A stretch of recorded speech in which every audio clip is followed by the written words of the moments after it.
You're on. We're up.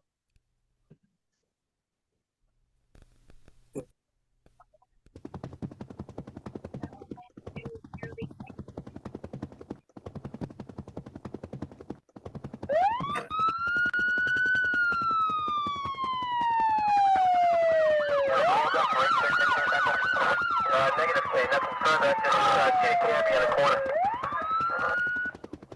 That's a direct order. Do it now. Let me set up my background. Okay. I said stop talking, but today is Thursday, October 23rd, 2025. We're roll call, Black, White, and Blue for Better Relations.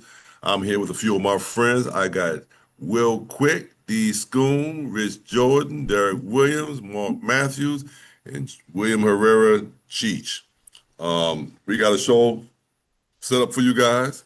But before we get into that, we're gonna ask that we have a moment of silence first.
Thank you. I'm gonna ask Chiefs to give us our um, disclaimer and Rich to give us our statement of purpose. Yeah, thank you. Welcome, everyone. And before we get started, we wanted to go over a couple of things. First, we want to let you know that the comments made by members of Roll Call are the opinions of each individual. They are not intended to be legal advice or suggestions. You have to remember that the law has changed from village to village, city to city, state to state. So please consult with a local attorney or your local police department for any legal advice. Also, we do display graphic videos or photographs, some of which may be graphic in nature, in order to spark our conversations. These videos are not intended to offend anybody. A member of the panel will let you know ahead of time in case you don't want to watch. The videos are not property of Roll Call. We get them from social media like YouTube, Facebook, and TikTok, and all that good stuff. So you have access to the same videos that we go over. Also, the language used by members of Roll Call is spontaneous. It is uncensored. It's not intended to offend anybody. Please do not take offense to it. Everybody here speaks from the heart. We speak our truth. We don't hold back. Sometimes you will see that we don't agree on some of the things we talk about, but we never take it personal. Okay, so we hope that you don't. Thank you. Rich? Thank you, Cheech. Welcome, welcome. We're Roll Call Black, White, and Blue for Better Relations. We're a pro law enforcement group. We're for equitable policing. We're against racism, and black and brown lives matter. We're glad you're here with us today. If you have any questions, come up on the chat, and we'll try to address them for you. Thank you.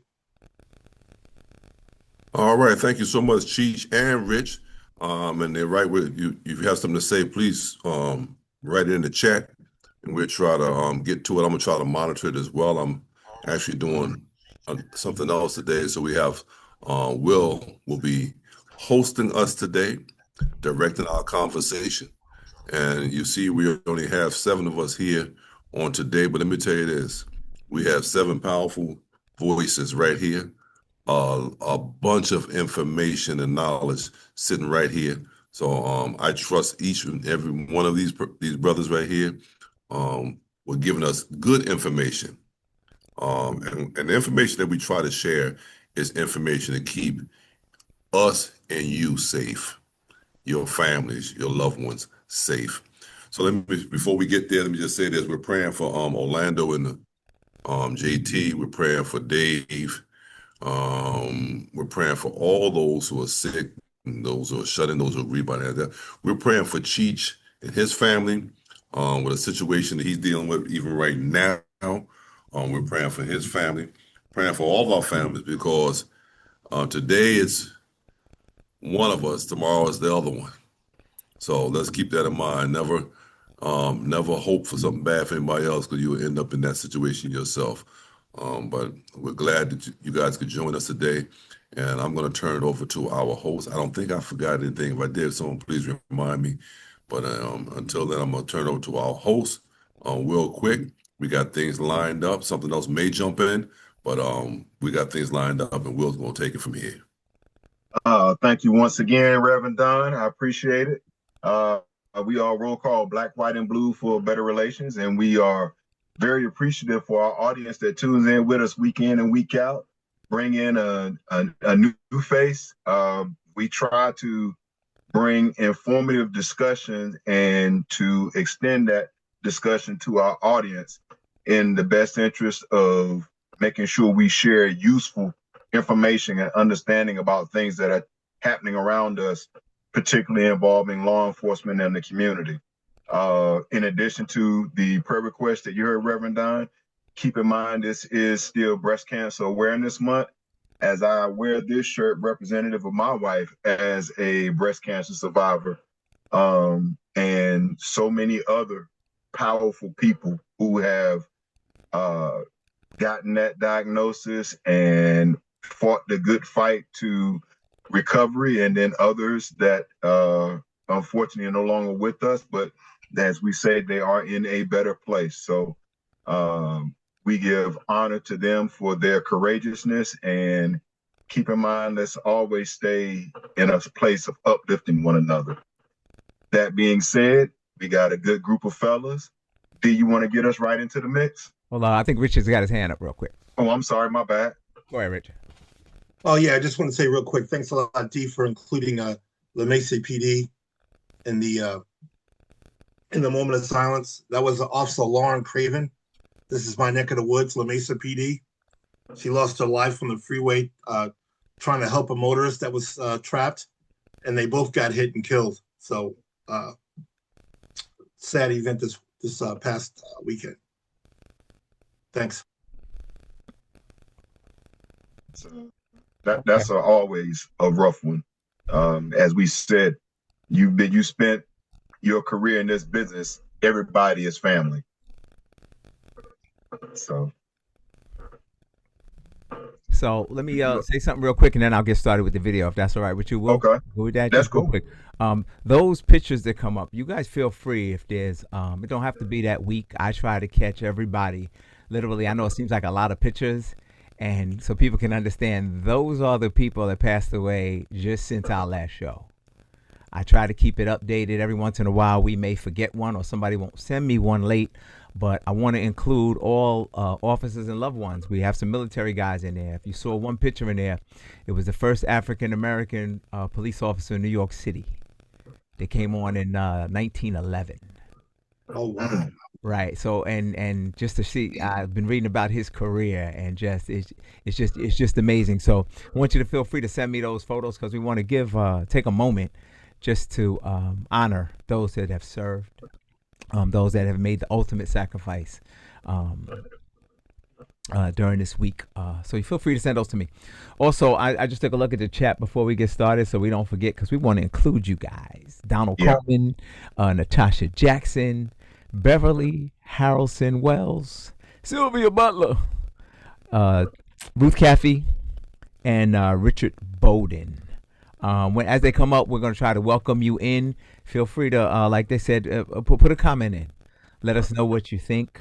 And let us know if you want to participate in the conversation. We're going to start. I know in the news we see a lot about ICE. This is what happens if you're not living right. I always say the world is round, and it's going to pick up speed and come back, and it's going to get you.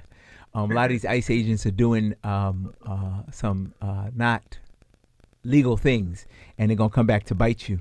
And I thought about this sound effect when I saw this guy. Don't do the crime if you can't do the time. Let's take a look. Guy in the white shirt. That's the colonel. Colonel, don't mean shit to me. Okay, well. Look, I'm federal. Okay. I'm trying to get home. I got my boys with me. Who do you work for? DHS. Do you have your ID with you? No, I don't. Okay. But if I called them, they'd verify that you're a 100%, department. bro. Okay. You don't have any type of credentials or anything that say you're DHS? Not on me, no. Okay. All right. I only bring my weapon with me if I'm. Okay. But you don't have any weapons on you right now? No, I don't. Okay. So what I want to do, I want to talk to you away from the kids. So I'm going to ask you to step out of the car, and we're going to walk back to the back of your car, okay? Are you fucking serious right now? Yes, sir, I am.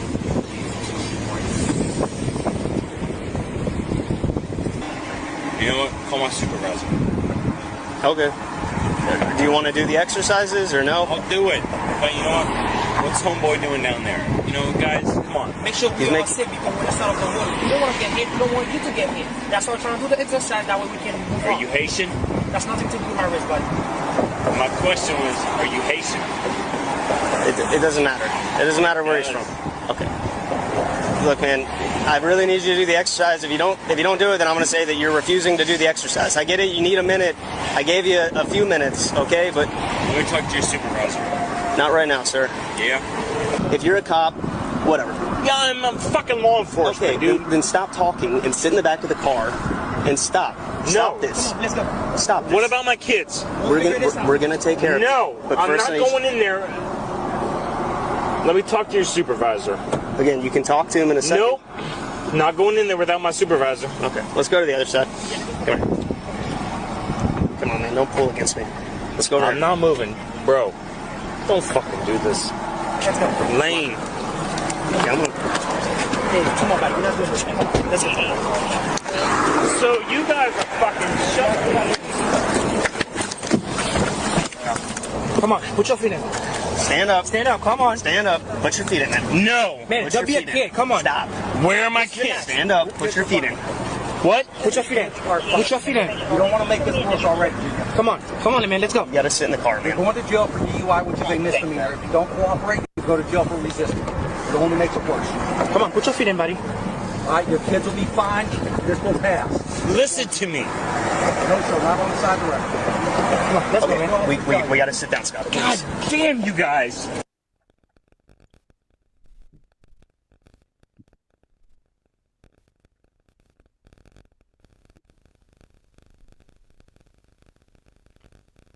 Forgive me, I'm just shaking my head, but I'm sure we'll get into all the conversation. Mark, kick us off, man. Yeah, good afternoon, everybody. Glad you could join us. Not so much with that video, but I just heard today that especially with ICE, they're trying to get so many people so quick that they're not vetting the process properly, and they're letting a lot of guys get on with who probably couldn't get a job as a school crossing guard. So that's gotten worse. But as far as this video goes, you get guys that just it's called professional courtesy, and there are expectations, but it's not something that's guaranteed, especially if you're drunk, you've got a child in the car. There's a lot of other things that can go into play with it. At the end of the day, you're the guy in the uniform is correct, and he's calling the shots. So it doesn't matter what rank. I've been pulled over by a cop when I was a deputy chief. I listened to him. I complied with him. I didn't go against anything that he said. My rank didn't matter. He's in uniform. I'm not. I got to listen to him. That's just something that goes. That's why we tell you civilians, even if you think the officer's 100% wrong, comply. You can fight it later. Thanks. D. Mark, you are 100% right. That guy in uniform, I want to make sure we say that person in uniform, I don't care what your rank is, you're in charge. If it's your first day out of the academy and you got a uniform and the other person doesn't, even if the other person outranks you, you're in charge. I want that to be clear. Next thing I wanted to say, speak to Mark's comment about them letting anybody on. This is what it is. You're talking about professional courtesy. You got to give courtesy to get courtesy. Okay. I'll share a little bit of my experience. I was an undercover when I was here in New York City. Now I'm a private investigator all around the country. I look suspicious. I went and joined my friends here in Richmond, and they was like, who's the suspicious guy? And they know me. So I get it. When you get stopped, I'm going to tell you, I've been stopped probably by every organization, division, department that there is. I don't get treated like this because from the stop, I understand he's in charge. Give him the necessary information. Let him make his decision about what he's going to do. If he writes the ticket, he writes the ticket. If he put handcuffs on me, he puts handcuffs on me. It's this guy started from the stop being disrespectful, and then he wants courtesy. That's what we got to understand. And this is let's talk about civilians. I used to do a thing when I talked about it with people in the room. I never decided if I was going to write a ticket or put the handcuffs on somebody. They decided. I let them decide. I ask a couple of pointed questions. You decide whether you want to go to jail or you want to go home. That's up to you. I'm going to make it easy for you. My job is not necessarily to arrest you, give you tickets. My job is to stop what you're doing and address the offense of law. I have a lot of ways to do that. Now with, I want to say it right. Now with cameras and things that have come, you'll lessen the discretion that the officer might have. Now he has no choice. But in that, we got to understand where we all fall. Civilians, where you fall. And you don't get courtesy or respect if you don't give it. And these officers are doing their job. I never deserve to be cursed at, cut up, bled on, spit on. That's not what my job is, to stop you from breaking the law. And then we figure it out from there. You watch this entire video and it took a terrible turn because I don't know if you guys listened from the first word. The officer realized this is obviously an all law enforcement officer because he said it, but he has kids in the car. So let me remove you. And I hear people now, I don't want to get out of the car. I'm trying to remove you so you and I can have a proper conversation. You see what I'm saying? Now you've involved all these people in the car with your disrespect. Now I got no choice. And he, like I said, he's making the choice. You get dragged out of your car, well, through the window. You get dragged to the back of the car and pushed in the back of the car. That's on you. Don't start looking for fingers to point. I know somebody else is going to talk about, I'm not leaving it alone, about the Haitian comment. I'll leave that to you guys. I got a whole nother way. I take over the whole show with that one. But ICE officer, your slips are showing. Your slips are showing. If that's how you act when you're approached by police officers, your slip is showing. I would cover that up if I were y'all. The word that comes to mind is entitlement. Yes. And a whole nother avenue to try to activate entitlement. Before I go down that rabbit hole, Derek, what's on your mind? Yeah, with the whole professional courtesy thing, and obviously most of the people that are out there listening to us are not former or current law enforcement officers. Professional courtesy is a courtesy. It's nothing that's guaranteed. It's nothing that an officer is supposed to do. And the quickest way to eliminate the possibility of courtesy is to be disrespectful. This guy was disrespectful from the jump. He put it, obviously he was drinking and driving. If he's guilty of that, I don't want to say that the guy is guilty, but it appears as though he was under the influence. He had children in the car, and then he was disrespectful on top of it, cursing at the officers, raising his voice, and even went so far as to ask the black officer if he was Haitian. It goes to show you what's being hired by ICE. They're pulling good old boys off the farm from the backwoods, and they're giving them badges. And as it was stated earlier, people aren't even being vetted correctly. They're just trying to get as many people hired as they can. They're giving cash bonuses to hire people, and these people aren't qualified to do the job that they're hiring them to do. But I guess, maybe for that department, as long as they fit a certain profile or think a certain way, they're good to go. So we all definitely need to be careful out there. And back to courtesy, the family members of officers sometimes get a courtesy, and that's not to be expected either. Obviously, we're given PBA or SBA cards or DEA cards, and some of our family members get them. But those of us that are out there that haven't been in law enforcement and you have the card of a family member, do not expect a courtesy. Now, I'm not saying don't present the card. Be as polite as possible. Give the officer everything that he's asking for immediately. And then you can let him know, listen, I have a family member such and such and such, and I have their card here. And if he wants to give you a courtesy, he will. But it's not to be expected. It's definitely not to be demanded. And I remember one time, I actually didn't write the tickets. I was a sergeant, and my driver wrote someone 7 tickets. And their sister was like a second grade detective on the same job as me. And the guy was such a jackass that I told the officer, write him for everything you can find. And he did. And when he gave him the 7 tickets, I walked to the car with him and I said, if your sister has a problem, tell her to give me a call. And she called me. And I let her know what his behavior was like. And I told her every ticket is going to stand. He's going to have to fight every single ticket or pay every single ticket. Just keep in mind, courtesy is just a courtesy. And if a person, you can't expect it, even if you are acting right.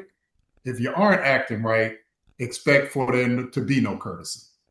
And that's all I have. And you're absolutely right, Derek. What a lot of people don't understand is when you find yourself in a position of your behavior being judged or whatever you want to call it, it is easy to talk yourself into trouble. Yes. But you can also responsibly potentially talk yourself out of consequences. And this was a prime example of this gentleman, despite his brief effort to try to talk himself out of consequences. The double down portion is he basically tried to intimidate them by virtue of saying he was a Department of Homeland Security ICE agent and basically threatening the other officer because of his perceived foreign background. So it's like he's saying, if you want me to look the other way on his immigration status, you ought to probably let me go. That's what I saw out of that. But we'll circle back around to that Real quick, we got some other folks that have come on with us. We've got Eva, we got Burrow McMillan, we've got Isabel Jordan. No, Isabel, we did not forget you. Thank you for joining us today. And you two ladies also, thank you for joining us. Cheech, what's on your mind? Yeah, shout out Michelle Davis is also joining us. I wanted to piggyback on something that Dee said, that the officer right away saw that there was kids in the car and asked them to step out. That's something we don't think about, the ripple effect, where officers are trying to do their job. And now, had he not stepped out and they had to forcefully take him out, you're doing this in front of the kids. And now that the kids get that bad perception of police because they don't understand it. They're just seeing, oh, the police are pulling forcefully my father or my mother out of the vehicle.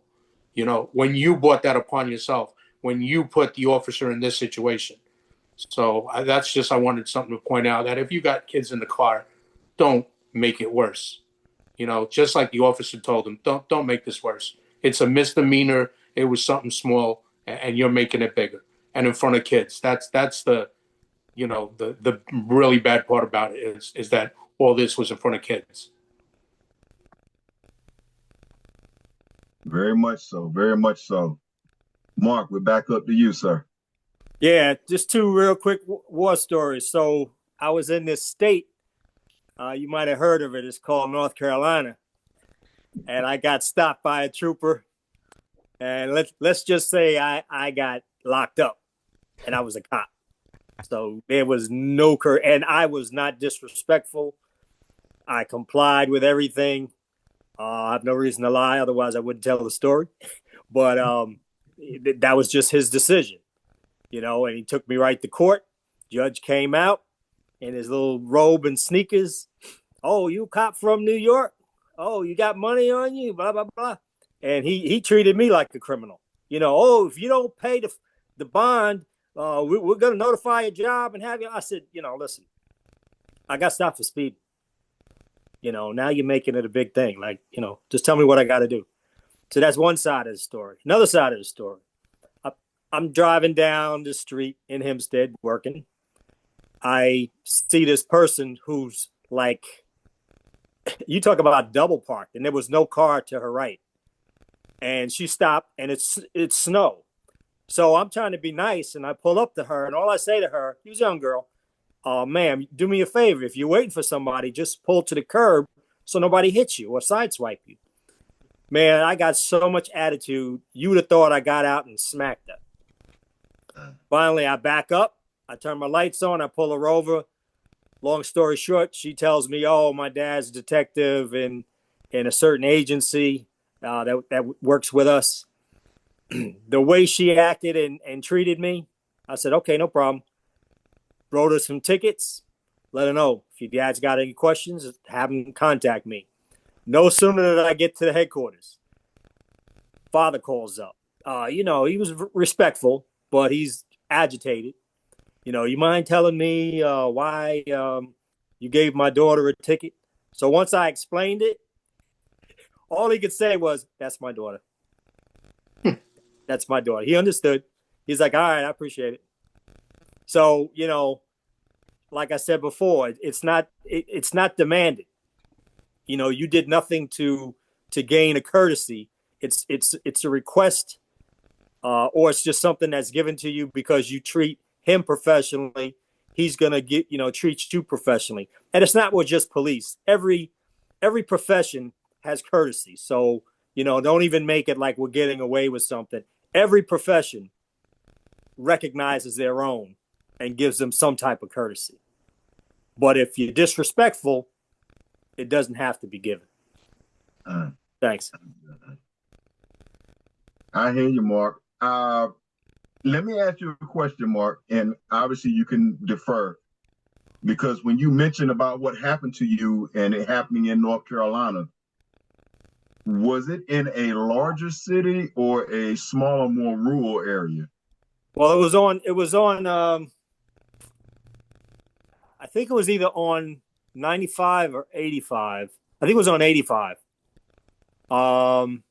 So yeah, I don't know what I forget the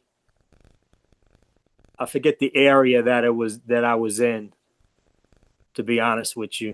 But were it was you just coming up from? Were you coming going north from South Carolina or coming? The reason why I'm asking is because when you mentioned that they arrested you and the only charge was speeding, and you went before a judge who showed up in a robe and sneakers in North Carolina, you don't go immediately in front of a judge, and you have to be speeding at a certain level for it to be an arrestable offense. And then when you talked about the discussion that came back to you from the judge or what would normally be a magistrate here, right, and they were asking you about how much money you had, right. That's why I asked you. That sounds like some stuff that takes place in some of our more rural areas, shall we say. Yeah, I believe it was, is it Warren? Warren County. You were headed south from Virginia, correct? Correct. Yep. Yeah. That I Warren remember. County. Warren, yeah. Yep. I'm familiar. And I was with my daughter's mother at the time, and she had diabetes. I didn't really want her driving. It was in the middle of the night. Mm-hmm. You know, and okay, she can get in your car and follow you. You know, and they took me right to court. And I was like, you know, you did understand that I said I was an officer, right? Oh, yeah, you got your gun? I like, no, I don't have my gun on me, man. Out-of-state tags. One other arrest. Out-of-state tags on a major highway coming into North Carolina. I guarantee you they were fishing for interdiction. And a fast car. Yeah. Matter of fact, I had one of the black troopers pulled up afterwards, and he must have panicked and called for a car pursuit. Because the guy just pulled up and shook his head like, you know, ain't nothing I can do for you. And I'm like, you know, all right, it is what it is. But the real basis of the story is I complied, kept my job. Later on, I ended up getting promoted. It didn't destroy my life. And this guy, this clown who gave this guy a hard time, that may destroy his life, because there's other jobs that you can get arrested and keep. Law enforcement jobs, generally, you get arrested, you're losing your job. I'd like to feel that way, Mark, but the current climate makes me feel different. Because him being a federal officer and what he was doing, we've seen what otherwise would be behavior that should be held accountable to be dismissed or excused, or telling me basically I can't trust what my eyes are seeing and my ears are hearing. Who am I going to believe? Where was that at? What? Where did that occur? I don't know. Do you remember where the video was from? Oh, this last I'd have to look at it. I can't get it up now. Okay.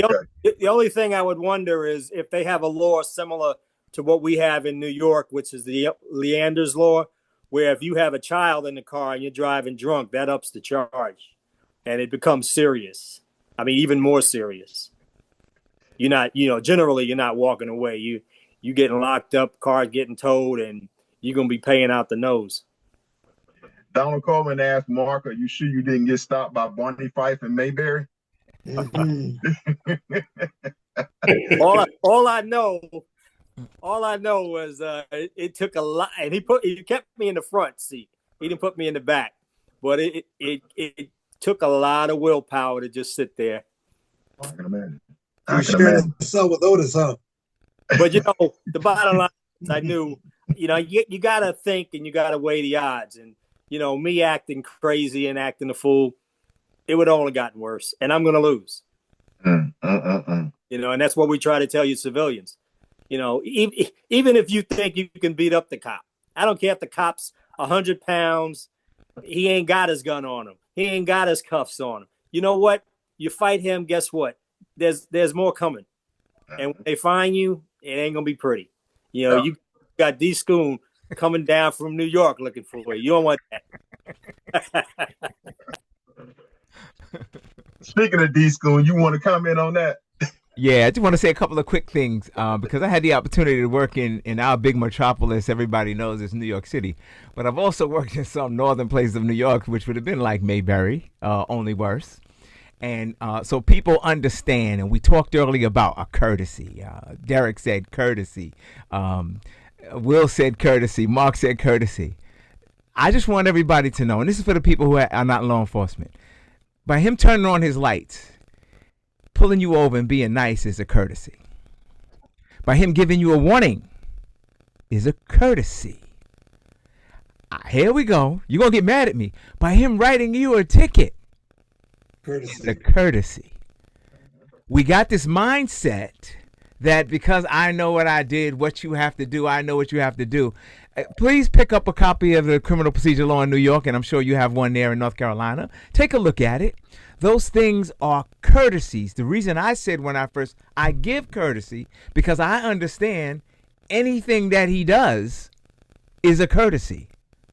Even if he puts the handcuffs on me, I know you're not going to see it, Mark, and nicely takes me down to a nice police station instead of the raggedy one off the highway. It's a courtesy. He puts me in a nice, comfortable cell instead of chaining me up against a wall where I got to sit on the cold floor. It's a courtesy. Now, when you're in some of these rural areas, and I know you tell me, Will, if I say something wrong, here in New York, some of the judges aren't lawyers who were very, very good and became judges. Some of them are elected what they call magistrates, which means they look around and they see the most educated or the guy with the biggest farm or the guy with the biggest tomato or the guy with the biggest horse, and he becomes the judge. Now, I need you to understand that because you are going up there, rah, rah, rah, from New York City, sis, boom, bah, and this guy is the tomato grower from the North Country. And you got to cooperate. You guys know the power of the judge. I wish the Quiet Storm was here because I watched on YouTube, the judges shows pop up. And people got a lot of smoke for judges. I'm going to tell you, I did 32 years as a New York State trooper. Yes, sir. No, sir. That's all I say to a judge, and I hope he lets me go home. He's the only guy, and in these places, that can say, without a lick of paperwork, put him in jail. And you stay there till he says you can get out. Let's get it. That's the only guy. And he might have sneakers on, Mark, and a night robe. Yes, sir. No, sir. Absolutely, sir. How much money do you want, sir? Because I'm trying to get up out of here. The reason why they may take you to a magistrate in these places because they from the big city of New York and Hempstead, y'all big city people ain't necessarily gonna come back and pay your fines. So they want to make sure they get their little $30. That's why they take you before the magistrate, and they'll take you, bring you back to your car, have a nice day. It's not necessarily punitive, but some of these local areas don't have any kind of a budget, and when you go through there, you see them. I've been through in the RV, and it goes to 35, 30, 20, 15, 10, back up to 25, and my I have an alarm in my thing every time I go 5 miles over. I'm going, what the heck is this? They trying to get you. You got to pay attention to it. And when they get you, they want to make sure you're going to pay your fine. So that's why they don't just give you a ticket and allow you to go back to Hempstead, New York, in the hopes that you'll pay your fine. So I just wanted to be clear to everybody. All of those things, up and including the arrest, I consider a courtesy. Because there's some places you could go and you go to Rikers on a Friday. Come on, Derek. we used to have the bad guys beg us, yo. Look, arrest me on Monday. Come get me on Monday, please. Because Rikers on Friday. You know what I'm talking about. Friday, you better get these 2 Big Macs up in you. Because it's going to be a long weekend. Mm-hmm. It's going to be a long weekend. So when we talk about courtesy, I want us to think it at its basic level so that we can understand the fact. And again, you're talking to somebody that's been stopped. I've been stopped in Podunk. I've been stopped all over the place. I'm the most courteous guy you ever want to know.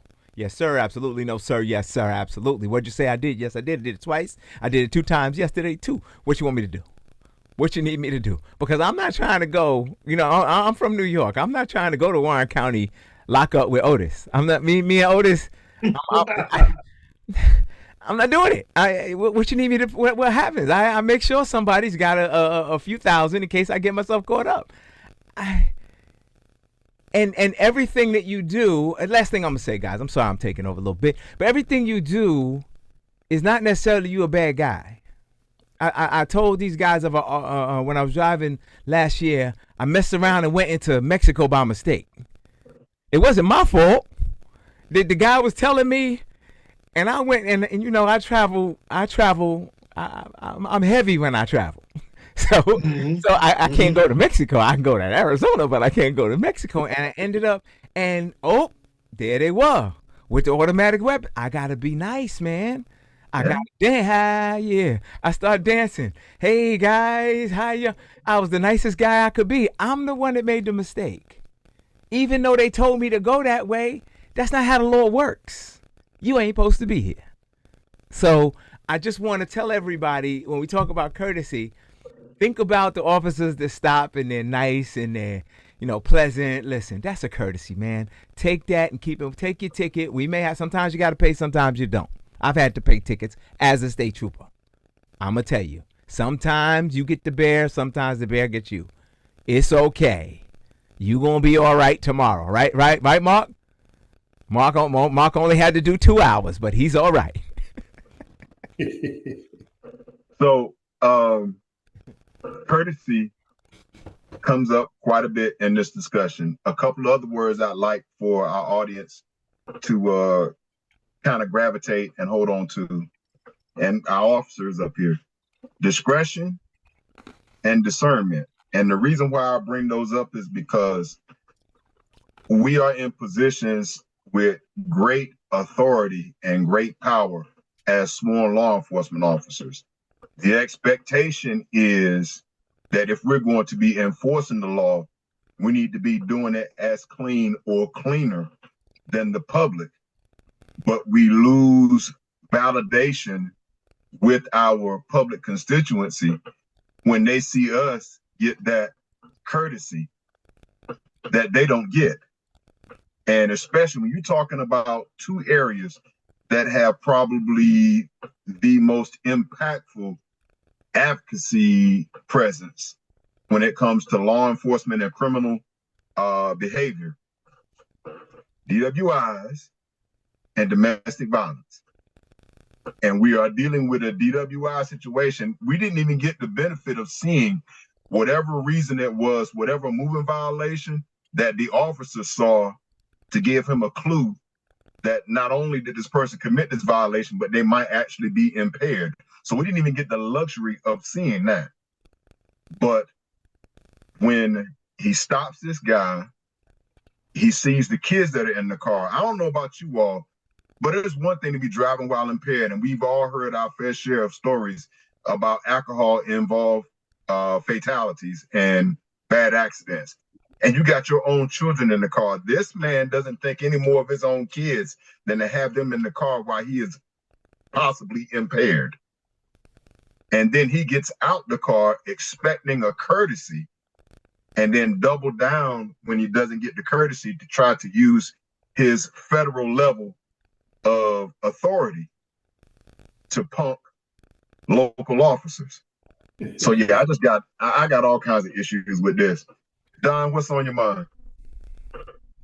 Well, you talked about a whole lot of stuff after the fact, but I'm still thinking about that courtesy part. And Donald Coleman mentioned something here about I witnessed a lot of people who was mad at Butler because he gave them a ticket, but if they had obeyed the law, they wouldn't have gotten one. There was a whole lot of people. I mean, I stopped thousands of people, and even if you were nice, you would still get one if I had a purpose out there.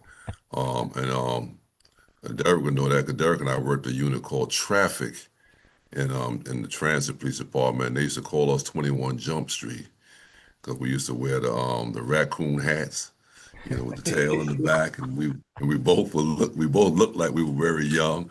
We were sitting on the train, unsuspecting. They don't have a clue who we are, or just sitting on the platform and acting like we're waiting for the train, one on one side, one on the other side, and someone come through and we get them, and they be like, "No, no," they're totally surprised.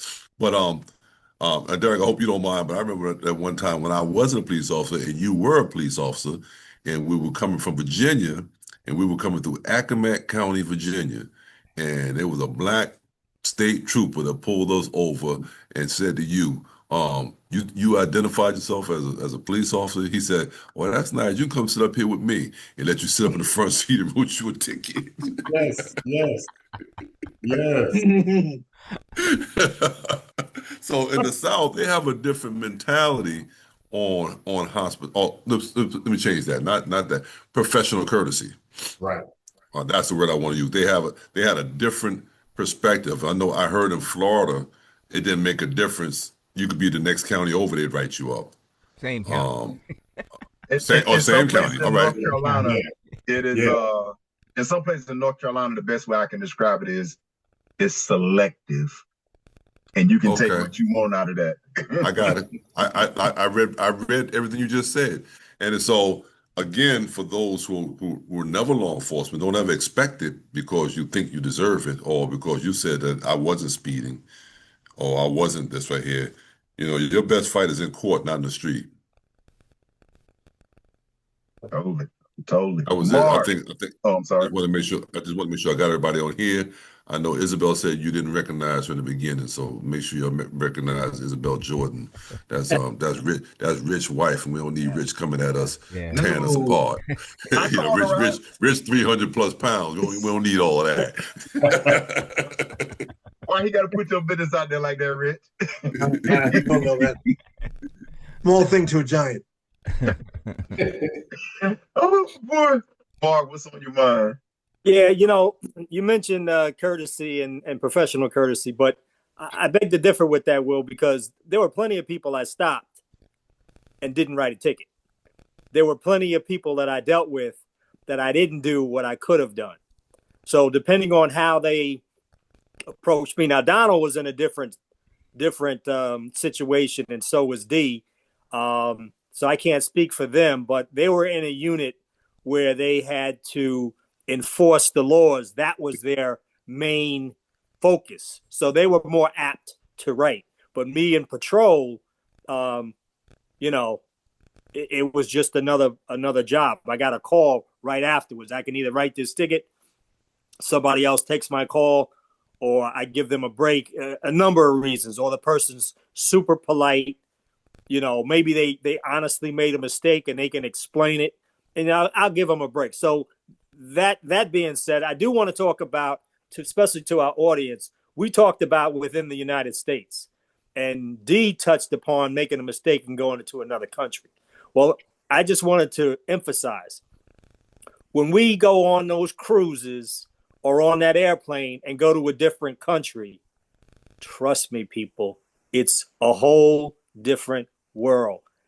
There's parts of Mexico, and not to pick on Mexico, but they will lock you up until they figure out what they're charging you with.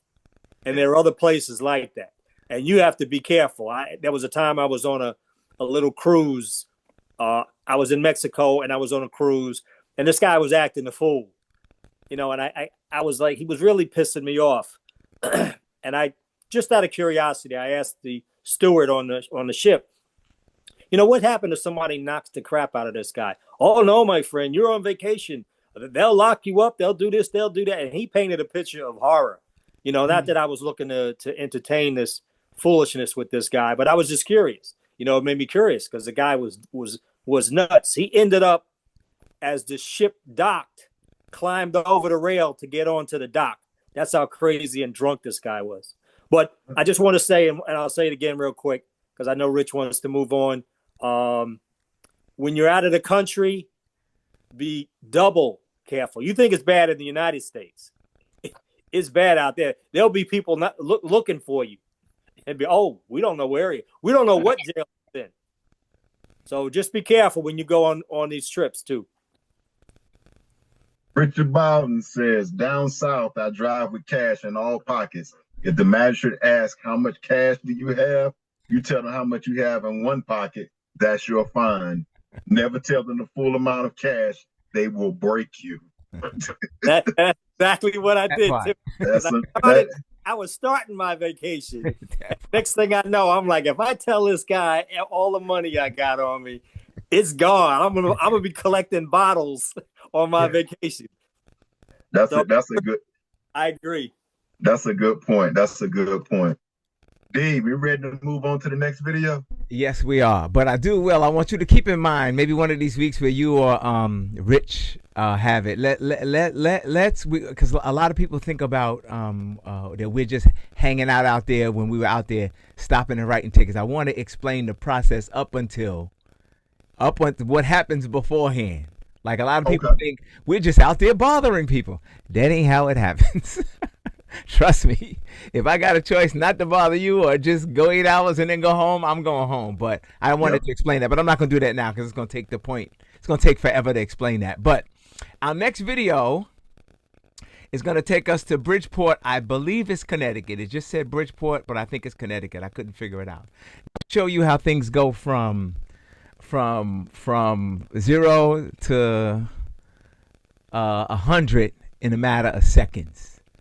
Let's take a look.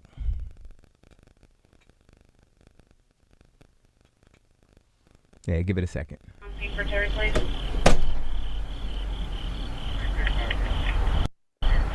Now he's gonna lock the door. Which is probably why we shouldn't close it, right? Yeah, I didn't think about that. He was spitting all over us. I know. You ain't doing it. You don't know calm. You don't know reason. You know a hospital. Which hospital do you go to? I'll go to fucking hospital. Let me see if Dad can open it. Sir! Can you unlock the door? See? This is why we don't do this. What's your name? What's your name? What the fuck? This is why we don't do this shit, man. Get out of the room. Get out of the room.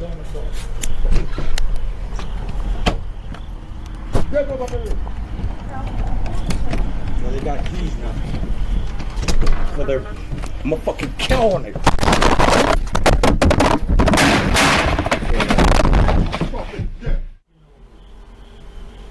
Let me see if Dad can open it. Sir! Can you unlock the door? Around the corner. See? This is why we don't do this. Sorry.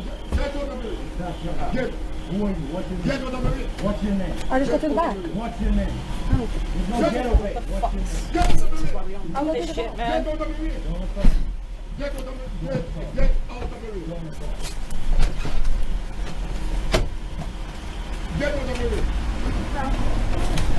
Well, we got keys. I'm gonna fucking kill on it. Come on. No! Don't hit him. Top five. Don't move. Don't fucking move. Don't fucking move. Drop the knife. Drop the knife. Drop the knife. Drop the knife. Drop the knife. Drop the knife. Don't hit him, please. Drop the fucking knife. Drop the knife. We're not dropping shit. Don't hit him. Drop. Finish your round. Drop the knife. The fucking knife. Drop the knife. Yo, Mayor.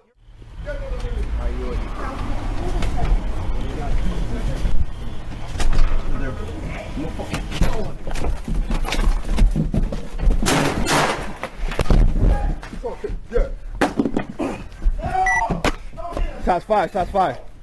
Don't move. Don't fucking move. Put the knife down. Drop the fucking knife. Drop the knife. Drop the knife. Drop the fucking knife. We're not dropping shit. Don't hit him. Don't hit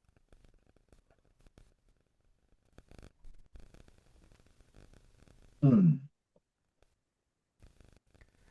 We had a little bit of a. Go ahead, Mark. So I want to bring out in this video where I'm not even going to talk about tactics. I'll let somebody else do that. But I just want to show that, you know, we always talk about, oh, the cops want to shoot somebody or want to kill somebody.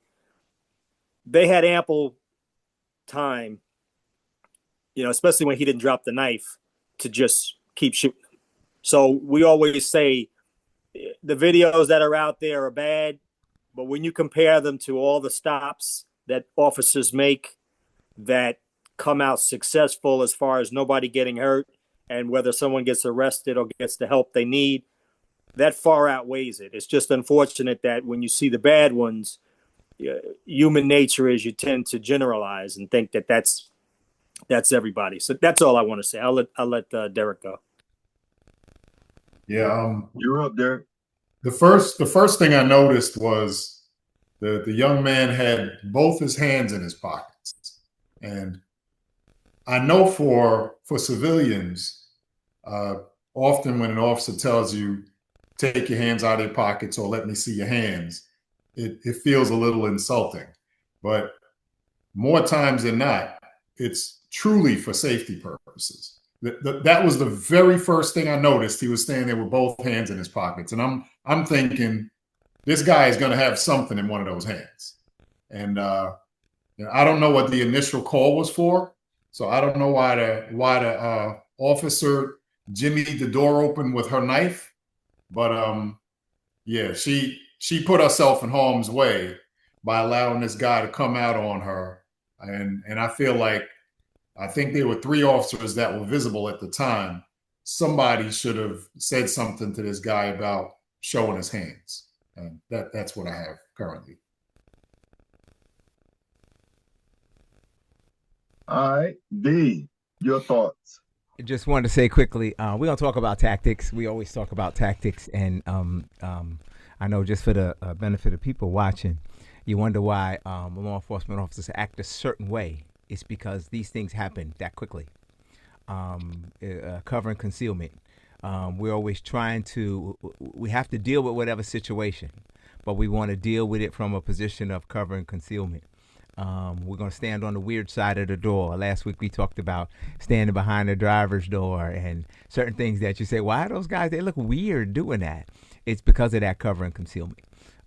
Even though you're interviewing somebody, even though you never all the things. I don't want to go through them one by one and talk about, I don't ever like to Monday morning quarterback tactics unless they ask me to. That's a part of something that I do. So I do it when I'm paid to do it, not for free. I'm joking. But I don't really want to beat them up on the tactics.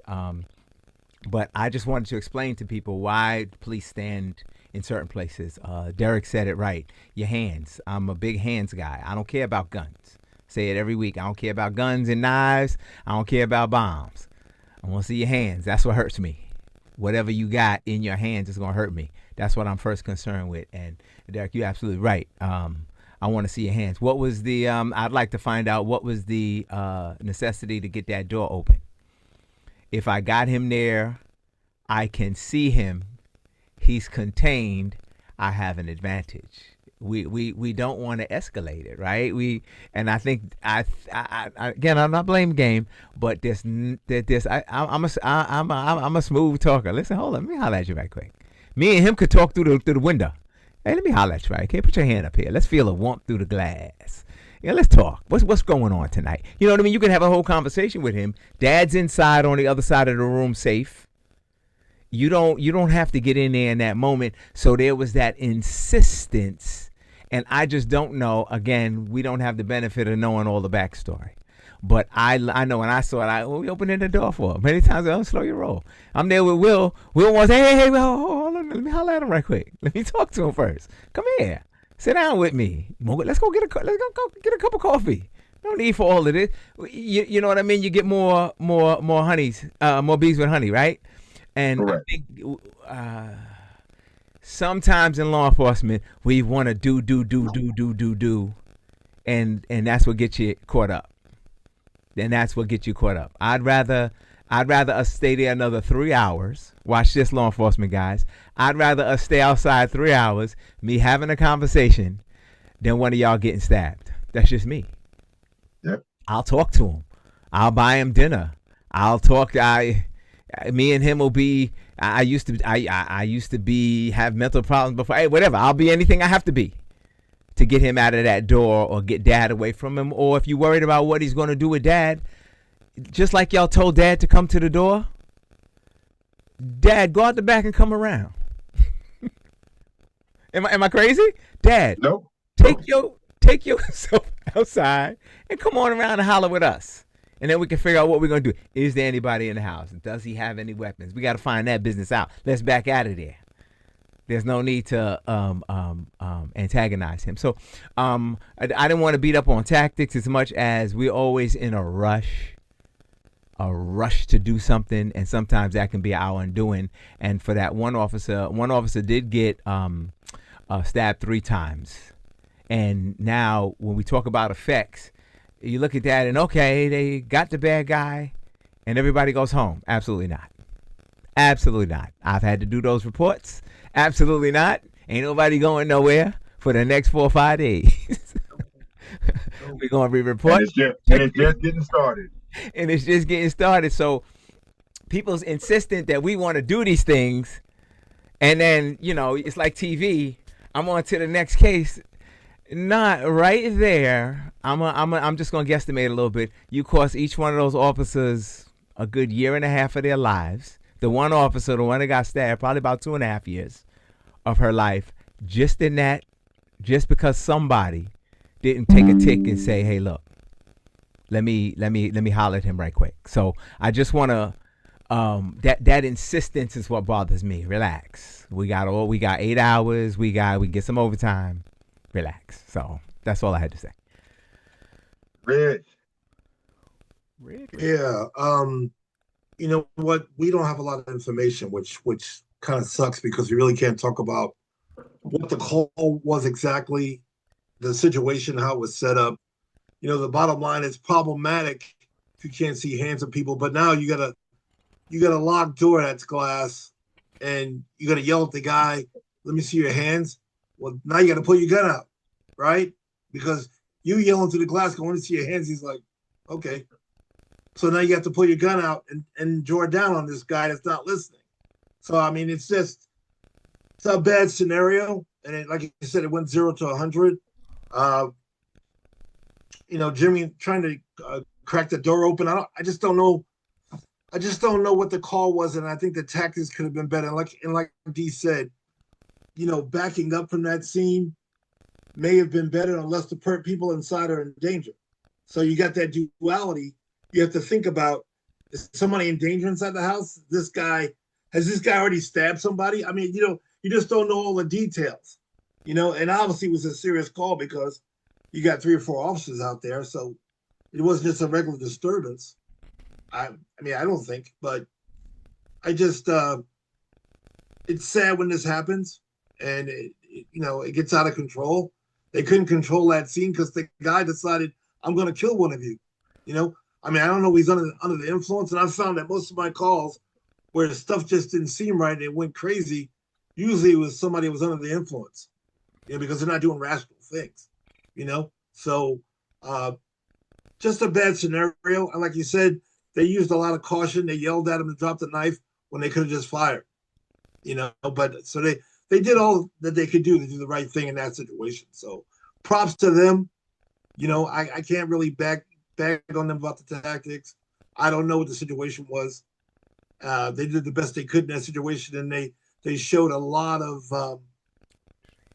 discipline, I think. And hats off to them. And I'm glad everybody survived. Everybody makes some very. I'm sorry, Mark. Go ahead. I see your hands up. No, I just wanted to say it appeared that the one girl was either a rookie or inexperienced. She was the one that apparently let the door close, and then that's when the guy locked it, if you recall in the beginning of it. But yeah, you're right. We don't really know if there was an urgency to get in there. Could have been people in there hurt, So without that information, it's really hard to judge tactics. But they definitely, if these were officers who wanted to kill this guy or unalive.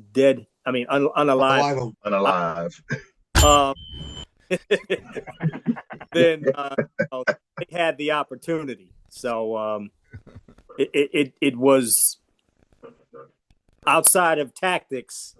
They showed restraint. That's the word. And the point that several of us have already made, we're at a huge disadvantage with regards to not knowing what brought the officers there to begin with. And someone made the point about the fact that there was 3 officers there, but Mark, you made an interesting point. It could have been just a contact cover situation, and it was a 2-person car because one of the people may very well have been in training. So even if it's what we would call a code yellow call, which, you know, maybe is a 911 hang up or an inadvertent alarm going off, whatever the case may be, at nighttime, if you've got available officers, you always send a contact and a cover. Always, because in our business, we never know what gets reported to us in a 911 call may not be what we get ready to walk into. So it's always best to have contact and cover. Now, in regards to that situation, we've had previous occasions where we were discussing law enforcement coming up to the door. And we even said that if we don't know why they're there, I can talk to you through the window. I can hear you just fine. I'm not opening the door. So at one point in time, based upon what they said, the door was open and then the door got closed. This gentleman was in his home, so he has constitutional protections within his home. If he's want his hands in his pockets inside his home, he's got constitutional protections. If he comes to the door with a gun in his hand, as long as it stays by his side, he's got constitutional protections. Does that make us feel a type of way? It most certainly would, but that's his house. And until we establish that we have an official reason for being there, for which we might have to escalate because we need to gain control of the situation, until that happens, he's the one that's got more rights at his home than we do to be on his property. Now, moving forward, when he came out the house with the knife, that was what it was. They had to fire the shots. He was down on the ground. I would feel confident, even if he still had a knife in his hand, if I'm out of holster and I've got a line of sight on him and he's laying on the ground, he's already been hit several times, I'm concerned about him letting go of the knife, but I'm not so concerned about if he lunges at me with it because he's already hit. And if he starts to even twitch a toe coming in my direction, he's got the knife in his hand, he's going to get hit again. So the fact that we don't have what happened and the reason how they wound up at that house really puts us at a disadvantage about understanding why the officers were there. And because I've seen officers that just because they arrive on the property, if the door opens up, they're supposed to be able to put their foot in the door. And it could be a very innocent call. But the people that are in the house have constitutional protections in their home. Any other thoughts?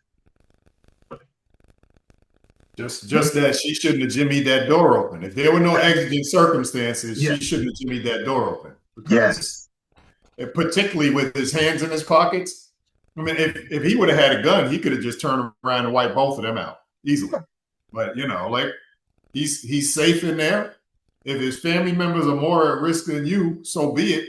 One of the family members, you can call one of them to the window and talk to them if he's blocking the door. But you're only supposed to be able to get that door open if you have a warrant or exigent circumstances. So you make a point, Derek. You make a point. I wonder how any one of us would feel if we were in his position on that side of the door and we saw an officer trying to jimmy the lock to our house. Pissed off. Yeah. Cheat. I think the male officer said something to that effect. I didn't finish hearing the rest, but he said, see, this is why we don't. And I think it could have been from that her letting him close that door off on her. And then she got put in that position where, damn, I screwed up. I let him close the door and then was trying to, went to get it open. And then the guy inside even said, oh, they have keys now when he heard her jimmying the door. But I think she probably, if she was in training And the male officer said, see, this is why we don't, and I think that's what he was trying to say, we don't let them close the door on us once you have it open. She looked kind of old to me. She didn't look like she would have been a trainee. That lady looked to me like she was over 40. You're talking about the one to the right or the one to the left? The one that actually jimmied the door open. Okay, but I think you're talking about the one to the left, Cheech, the young lady. Yeah. Okay. She might have been the trainee. Okay. We'd have to look at the video again. I think it was the female the female who jimmied the door that said that's why we don't let the door close. Because as she was jimmying the door, she was still mumbling. This way, right. Yeah. She was pissed.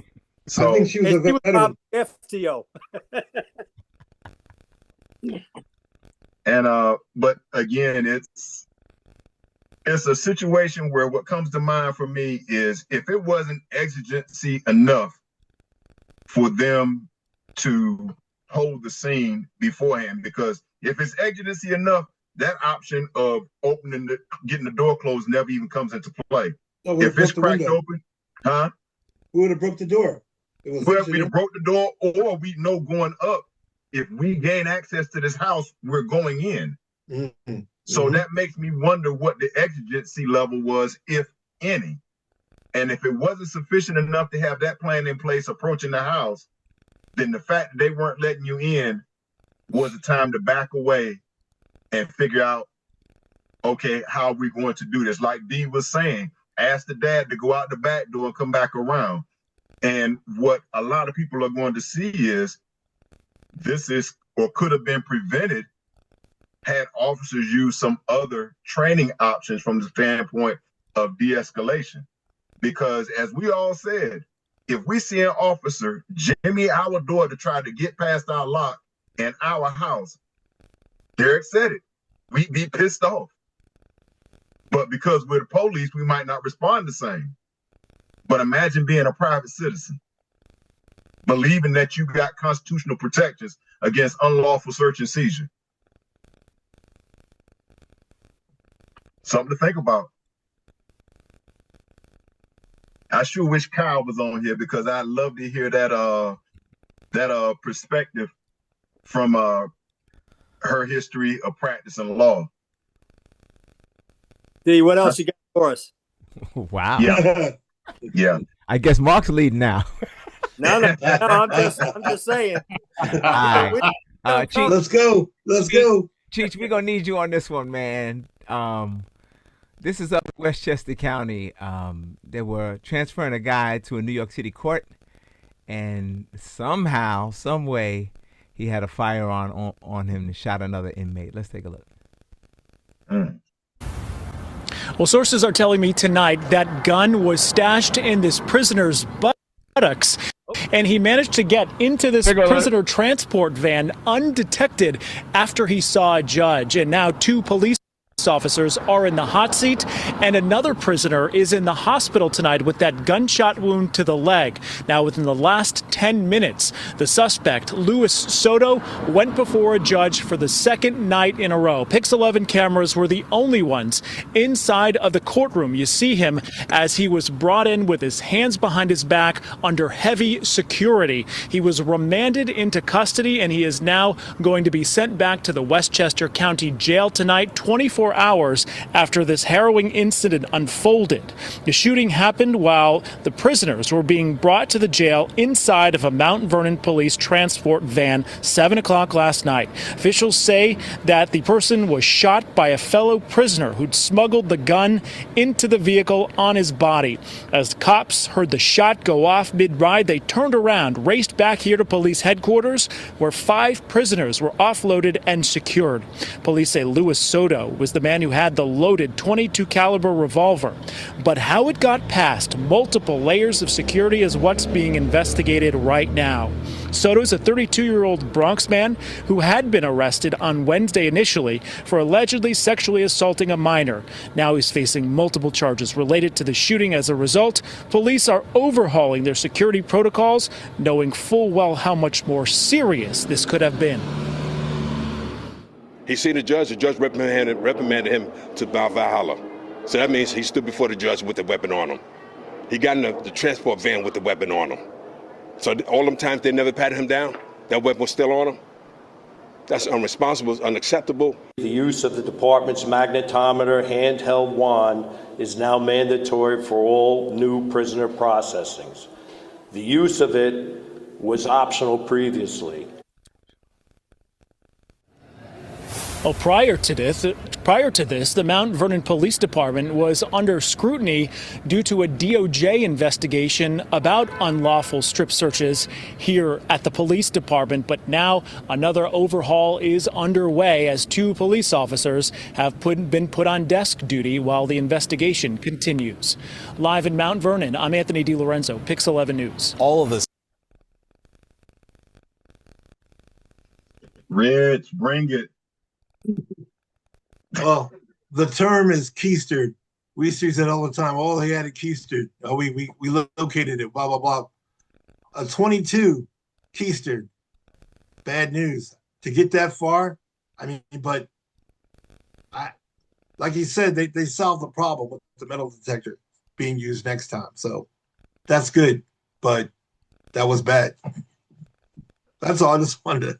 And the term Kiester just came to mind because that's what we always said when I worked, that the person had a Kiester, whether most of the time it was drugs, you know what I mean, not weapons. But you got to look out for that. And here's the thing. The sticky wicket is when you're searching a person's body for drugs or weapons, it can become problematic, as we well know, because a lot of times when we have a female, we'll try and get a female officer there if she's available. But if not, we gotta make sure that we render the person safe for transport. So it's a sticky wicket, though. Definitely. That's all I got. Thanks. Real quick, Donald Coleman said, did y'all hear about the security guard at Mercy Hospital who got beaten by a patient? He also was a retired Rikers Island officer. He also worked security at Uniondale High School, and he knew him well. And Richard Bowden said in Fayetteville, North Carolina, an inmate had a pistol in his rectum. The deputies missed it. They strip searched him and still missed it. I've heard of women with really big hair hiding contraband in their hair and it being missed during the search. Cheat, you're up. Hair in your mouth, in your coochie, in your ass. We've seen it all. That once they're in the care and custody of us, we are strip searching you. We have what we call bats and balls crew. And that's when you get assigned to that, that's what you're doing all day, because you're strip searching everybody. You're having them open their mouth, say because they hide razor blades under their tongue, on the side of their cheek, in their hair. We have them squat down. And you can tell when they're hiding something, because they will not squat all the way, because they're holding it in there tight. I recovered 2 syringes, 5 bags of heroin, and a couple of bags of coke that were tightly wrapped in a latex glove and were up a person's rectum. And it was in there. We had to take them to the hospital and get a warrant to be able to go in and get it. We convinced them while we were waiting for the warrant that he would behoove him to turn it over himself and take it out himself, because if we had to go in for it, there was going to be it was going to be a struggle. But our guys that, at least, like I said, when they're in care and custody of us, we do a thorough search. When we got assigned to the gang task force out on Long Island, the guys on the street, when we would stop gang members and search them and pat them down, they were like, "Holy crap, you guys really pat down!" Like, yeah, we're used to it. That's what we do all day long, but it has to be done, unfortunately, because if they can sneak it in, they're gonna do it. That's what they do. That's what they do. All right, I mean, y'all, we're getting tight on time. Let's get through these let's get through D and then Mark. All right, I want to say something really quick. I don't know what kind of group I'm in here. The Kiester and Sticky Wicky and oh my God, bats and balls. I don't. Wait a minute. I gotta check my resume over here. It's all terms. That's why, like cop in a field. I'm over here looking around. What's going on? I just wanted to say one thing, and it's and I'll be done in a second. This is what happens when people start making rules. They made a rule about the strip search in the jail. They made a rule that the magnetometer, I don't know about y'all, how y'all are, but the magnetometer is optional. There's certain things about jail that shouldn't be optional. I don't know. Maybe I'm crazy. This is what happens, and I hope somebody down south, Washington, D.C. is listening. When you put people in position and they don't know what they're doing, somebody's going to get hurt. Somebody made that decision. Now, to everybody in this room, what? We ain't strip searching. Ho. I tell you what, we might strip search nicer. Let's buy one of them machines that's at the airport that they can check your innards, right? they can check you out. But what we not doing is getting rid of the strip search and winding people when they go. That guy stood before a judge, stood before I don't know past how many people, law enforcement officers, correction officers, with that gun, Rich Kiester. I'm gonna remember that. Sorry. You know what I'm saying? We got to stop thinking to ourselves we want to put our friends in a position because we like them and they're going to tell us what we want to hear, and put people in positions that actually know what they're doing, whether we like them or not, because sometimes they're going to make a decision we may not understand, but that's why they're in the position. If I put Mark in a position, he going to tell me, D, that's stupid. That's why I got him there. He don't tell me, yeah, let's not strip search him. No magnetometers. Let him go see the judge. Could you imagine the conversation today if he would have got that thing out in front of the judge and put two hot? I'm done. Yeah, it's a whole different thing when you put it that way, D. Donald Coleman said cheat, and they still pass, puff. Okay, we got to put Donald Coleman up on game. It's a puff, pass. But we know you got the point, Don.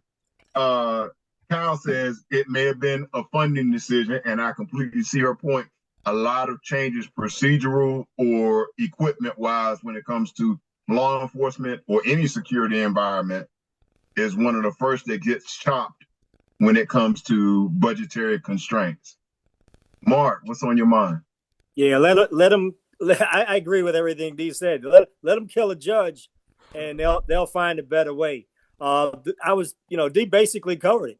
The machine at the airports, you don't have to worry about it. Run them through the machine. You'll find out that the guy's got drugs on him. You know, if he's got a weapon, if he's got this, if he's got that. Plain and simple. Get federal funding if you can, and get those machines working, because all that other stuff, you know, and not all guns are going to set that thing off all the time. So that's another thing you got to worry about. So, but drugs and everything else, you want to stop drugs getting in to the prisons with weapons, get those machines, you know, and local police departments can, if you have somebody who's suspicious and you can articulate why, take them over to the jail, run them through the machine, take them back to the police station, and get them taken care of until the police stations can get those machines. Yep. Now, it was interesting because you mentioned, D, about below the Mason-Dixon line. So for me, as a municipal officer, as opposed to a county deputy, I make an arrest and I take them to my agency for processing for our records with our agency. And then once that's done, I carry them to the magistrate to present them for their first appearance in front of a judicial official where, you know, he advised them of their charge and that sort of thing. Now, the minute I put them in my car, there should have been a pat down. There should have been a search, not a pat down. When I get them out, I need to be observing them as to whether or not there's a clue that I need to recheck them again. Maybe even if you really want to follow policy right, pat them down again before you get them back into your car, because you never know what they might have picked up while they were inside the building. And in North Carolina, there is a law. If you go into the jail with contraband of any form, it's an additional felony charge.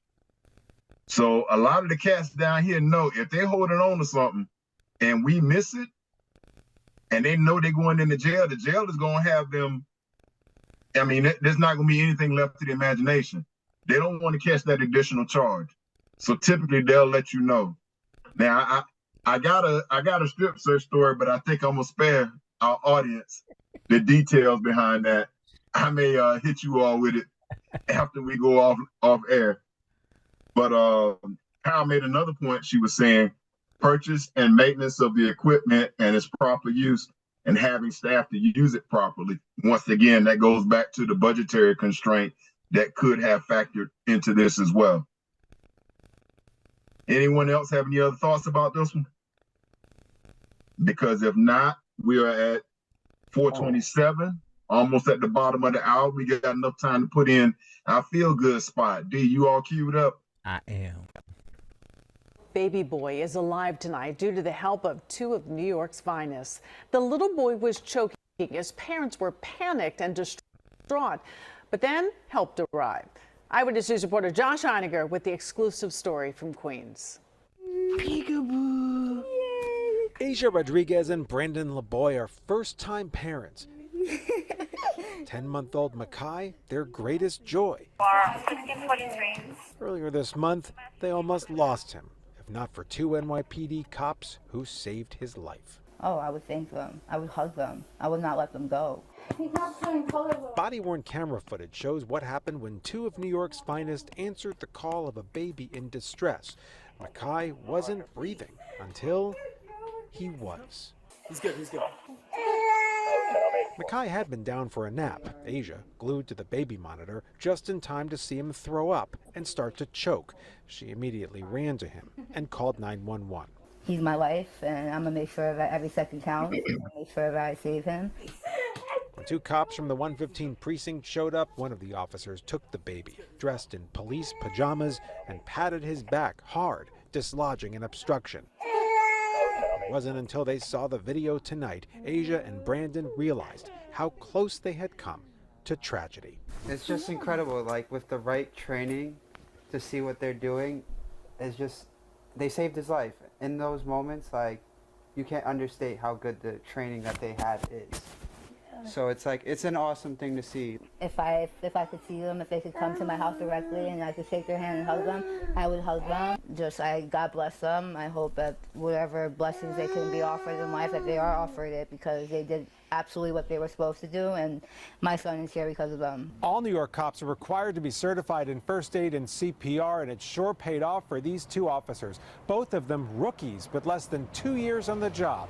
Now responsible for a save they'll remember their whole careers. In Corona, Queens, Josh Einiger, Channel 7, Eyewitness News.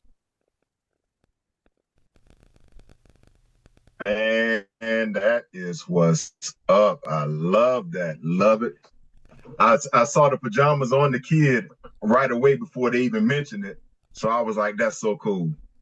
That's so cool. But for our audience out there, overwhelmingly, that's the sort of thing that is representative of the quality of work and the quality of people that do this job. And one of the reasons why it doesn't make headlines is because we don't do it for headlines. We do it in the interest of serving the community to the best of our ability. D, what's your thoughts? Yeah, I'm not going to let us run long. I just wanted to say quickly, when you see uniformed guys show up, they don't have time to sit there and have a long conversation with you. They're going to grab that baby. I've had to do it once and start turning that baby every which way but loose. And you're thinking he's hurting the baby. He's not. Oh, well, we're all taught to do that. And sometimes I got to get whatever is in that throat out. And I'm not so concerned with making everybody else feel okay. I'm worried about the safety of that baby.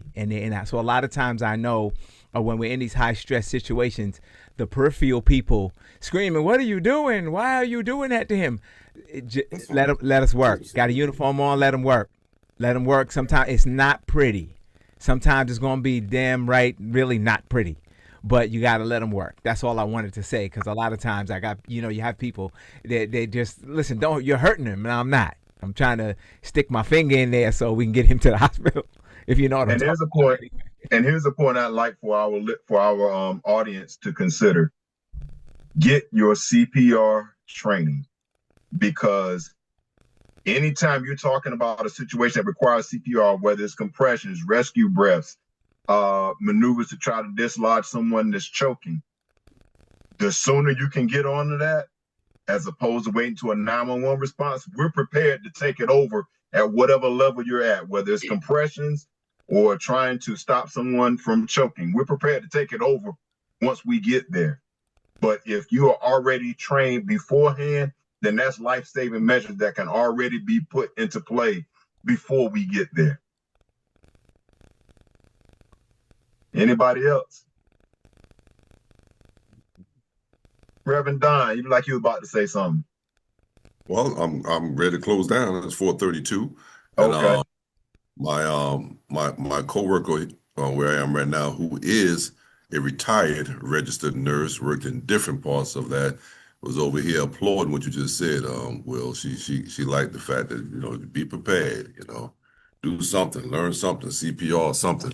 But thank you guys so much. Will, thank you for leading, Dee, for helping, all you guys for your input on today.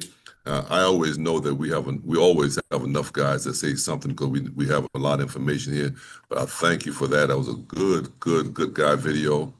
I like that. I really did like that. And I think Dee was saying it's not going to look pretty. Well, sometimes you got to throw your finger down someone's throat also to pull out something that may be right there. It's just like a woman having a baby. That ain't pretty either. But you got to get that baby up out of there. And I had two of them with my name on the birth certificate, so I know how that feels. And y'all think it wasn't pretty. This cat right here almost didn't make it. I mean, you figure with a doctor, they're actually, if they have to make a cut, they're gonna make a clean cut. But with a natural birth, it's just gonna come, and you gotta be ready. All right. Well, again, for those on Facebook Live, thank you guys for joining us. I think I see Beryl McMillan. Is that someone with you, right? That's my Will? sister. Yep, my sister. And that's my cousin, Richard Bowden. That's my first cousin. Richard Bowden, Donald Coleman. I call him Grandpa. Everybody from him said knows.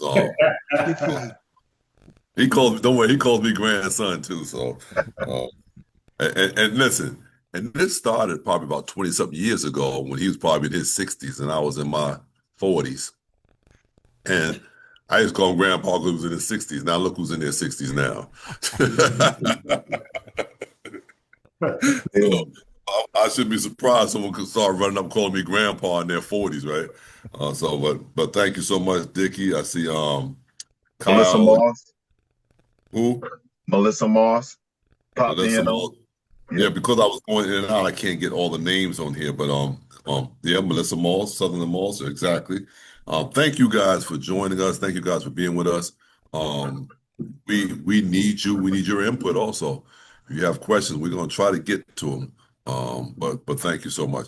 Anything else for anybody? All right, let us. Oh, go ahead, Mark. I see you. I saw you. Got AC's birthday. Oh, that was at the beginning too, and because I'm not in my regular location, Gotcha. And don't have my notes in front of me, I don't have that. But listen, happy birthday to our very own AC, the last of Libra season. It was a few of them in there. It was AC, it was Rich, it was Jerry, it was Melba. Those Melissa. Melissa, which is Red's wife. Those are all those Libra babies. And so we say, and my brother Dewan is a Libra baby, born on the 14th, October 14th. So listen, happy birthday. Thank you guys on Facebook Live for joining us. my partner over here, Dr. Juanita Edwards. I want to bring her back over here real quick too, because she is a registered nurse. But Dr. Juanita Edwards, y'all, just celebrated in August, her 80th birthday. I mean, oh, wow. Happy birthday. Happy birthday, lady. Beautiful. I did not mean to do that. I'm trying to give you the background so you could actually see her for who she really is. But she's a champ. She's a nurse. Every time something happens here at the convention, they always come running to our office, grabbing her out of here to do some kind of nursing work. And she listens to us when she can on Thursdays. She prays for us in her own meeting. So I just wanted her to come by and say hello to you guys. Many of you already know her, have seen her already. So thank you. You guys take care. Be blessed. Continue to be blessed. And thank you for the birthday thoughts. Thank you so much. You're welcome and thank you. Okay. All right. So let us go into prayer and thank God for everything that He's done. Let us pray. Eternal God, our fathers, in the precious name of your Son, our Savior, Lord Jesus Christ, we do come. We thank you for roll call, Black, White, and Blue for Better Relations. We thank you for each person that hosts us on each week. We thank you for the personalities, the characteristics, the character that comes to this show. We thank you for everything, dear God. We pray that you continue to watch over us and keep us more harm and danger. We pray, dear God, for the absent part of the roll call, wherever they may be. We pray that you continue to be with them. We pray especially today for Cheat's family that's going through a situation. We know that God, you're able to do. We pray for Jamel and Sharon. We pray for JT and Orlando. We pray for Dave, and we pray for Jerry and her family. We pray for Melba and her family, and CJ and her family. We thank you now. We praise you now. In Jesus' name we pray. Amen. Amen. Amen.